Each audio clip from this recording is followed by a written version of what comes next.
bomba.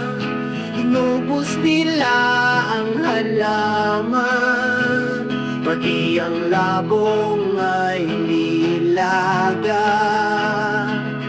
At dahil di nila alam, pati ang balat ay tinulang.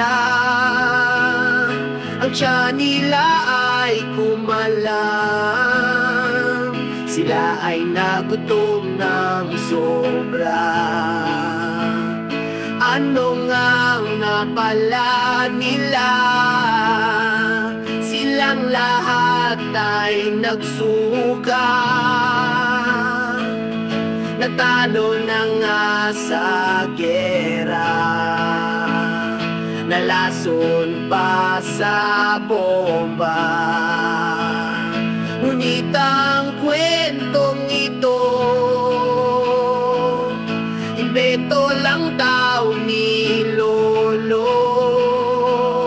Ang sabi sa mga apo, ang bambu ay Pilipino.